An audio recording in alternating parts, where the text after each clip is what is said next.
जय श्री कृष्णा।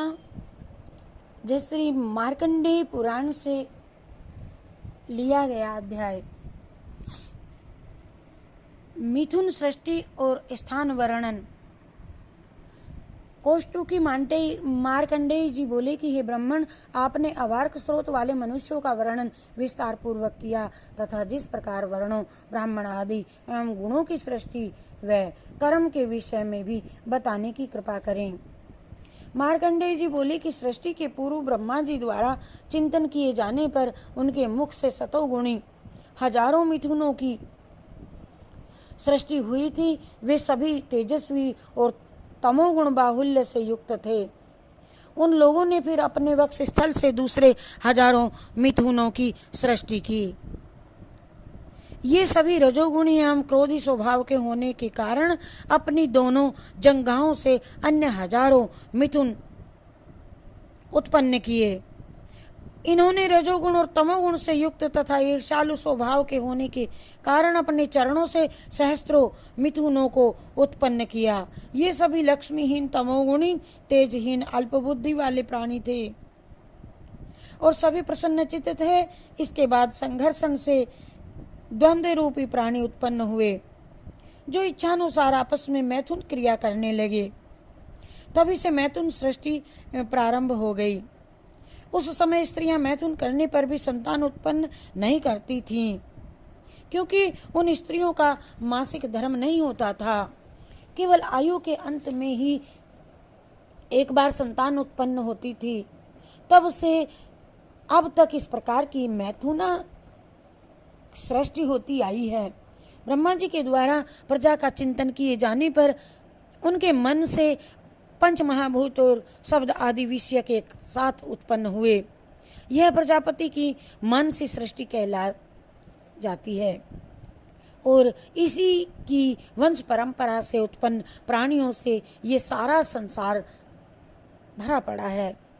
वे सभी प्राणी एक स्थान पर स्थित न हो करके चारों तरफ घूमते रहते हैं और वे अपना पड़ाव नदियों, सरोवरों और समुद्रों के किनारे के पहाड़ों पर डालते हैं थे।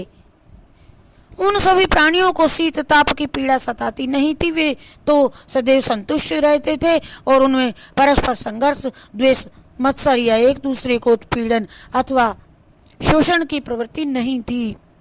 अतः वे प्रसन्नचित होकर के निष्काम भाव से निर्द्वंद होकर के विचरण करते थे। पिशाच, उरूप, राक्षस, मत्सर युक्त मनुष्य, पशु, पक्षी, नक्र, अमत्स्य, बिच्छू, सर्प, अबारक और अंडज प्राणियों की उत्पत्ति अधर्म के कारण हुई। उस समय मूल, फल, पुष्प, ऋतु और वर्ष इत्यादि का पूर्णतया अभाव था। ऋतु में सदा समशीतोष्ण रहती थी। काल क्रमानुसार वे उन्हें सिद्धियां प्राप्त थी। पूर्वाह्न एवं मध्याह्न में वे अतृप्त रहते थे तथा उसके बाद इच्छा करने पर भी स्वयं ही तृप्त हो जाते थे। एवं मन से जल के सूक्ष्म होने के कारण नाना प्रकार की रस और उल्लास वाली अन्य सिद्धियां उत्पन्न हुई, जो कि सभी प्रकार की कामनाओं को पूर्ण करने में समर्थ थी। वे सभी संस्कार रहित होने पर स्थिर यौवन वाले थे। उनमें परस्पर इच्छा या द्वेष की भावना भी नहीं थी, न ऊंच नीच की भावना थी तथा सभी आयु एवं रूप में एक समान थे। वे विपत्ति एवं क्लेश से रहित होकर के 4000 वर्षों तक जीवित रहते थे। कहीं कहीं पृथ्वी देव सात हो जाती थी कि प्रजा को कालक्रम से जीवन समाप्त करना पड़ता था। उन सभी सिद्धियों को नष्ट हो जाने के बाद आकाश से रस बरसने लगा, जिससे कि कल्प वृक्ष की उत्पत्ति हुई। इस वृक्ष से मनुष्य सभी प्रकार के उपभोगों को प्राप्त करने लगा। त्रेता युग के प्रारंभ में मनुष्य इन्हीं कल्प वृक्षों से अपना जीवन निर्वाह करता था। कुछ समय बाद मनुष्य में राग उत्पन्न हुआ और इस राग के उत्पन्न होने से के कारण स्त्रियां प्रतिमाह मासिक धर्म और बारंबार गर्भधारण कर संतान पैदा करने लगी।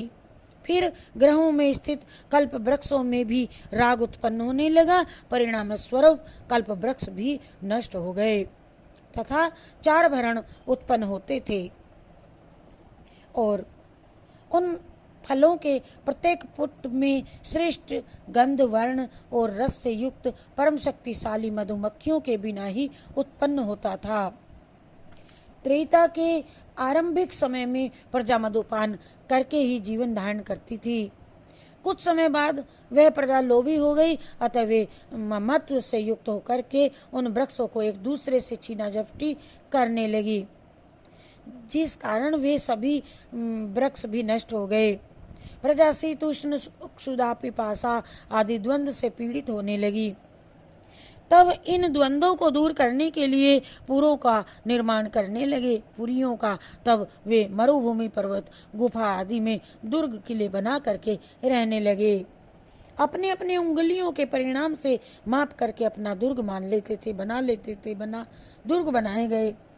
परिमाण को निश्चित करने के लिए प्रमाण निम्न प्रकार का बनाया गया कि जैसे अति सूक्ष्म परिणाम के लिए परमाणु, त्रसेदु, धूलि अथवा स्थूल परिणाम के लिए साग्र, लीक, जूं और यद निश्चित किया गया।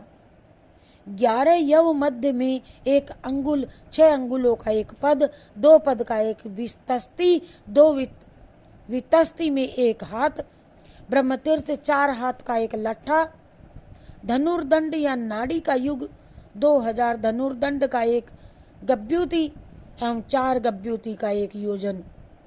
विद्वान पुरुषों ने माप निश्चय किया। फिर उन्होंने पुरखेटक, द्रोणीमुख, शाखा, नगर 3 प्रकार के खरवटक एवं ग्राम तथा संघोष की रचना करी।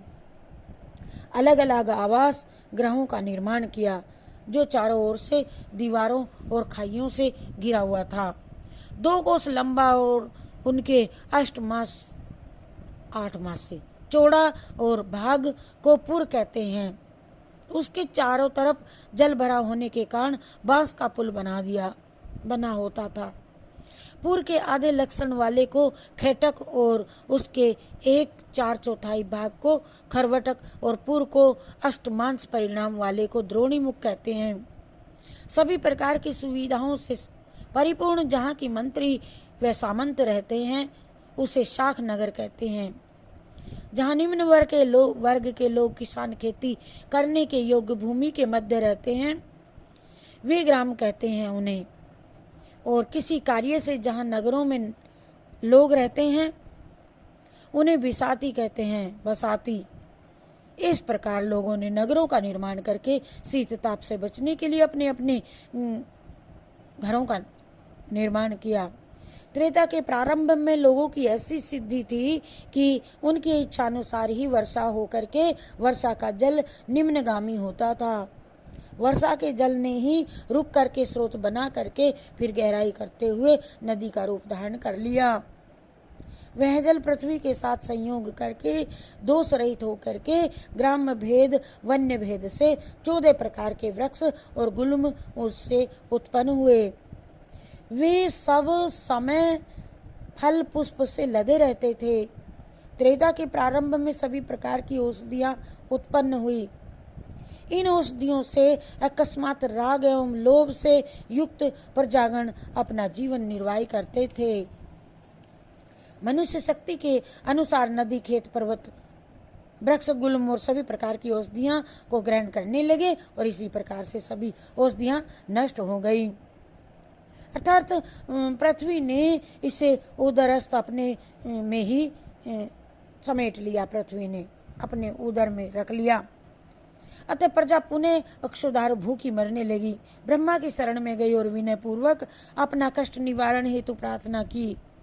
ब्रह्मा जी ने सुमेरु पर्वत को अपना बछड़ा और बना करके पृथ्वी का दोहन किया। इसी प्रकार गौ रूपी पृथ्वी को दोहन करने पर पुनः ग्राम एवं वन्य वृक्ष सभी उत्पन्न हुए और तथा फल के पकने के पश्चात 17 प्रकार की औषधियां जैसे ब्रिवी, गेहूं, जौ, तिल, कोंदो, प्रियंगू, राई, कोबीदार, कचनार, मटर, उड़द, मूंग, मसूर, लोबिया और कुल्थी, अरहड़, चना, ये सभी उत्पन्न हुए।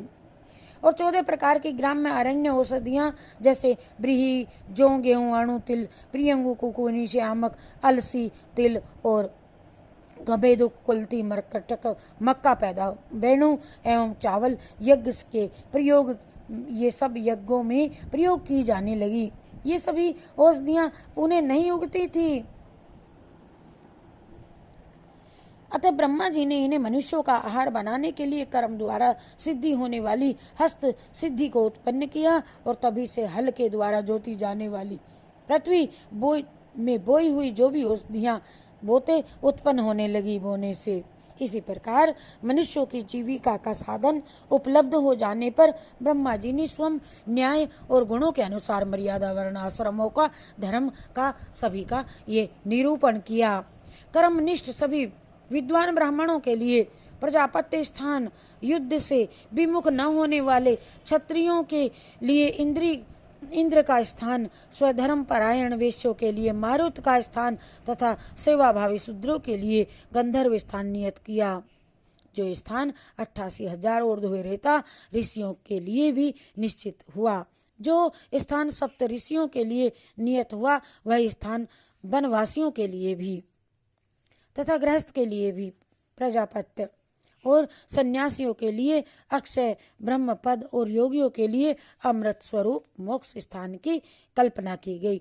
हरि शरणम हरि शरणम हरि शरणम हरि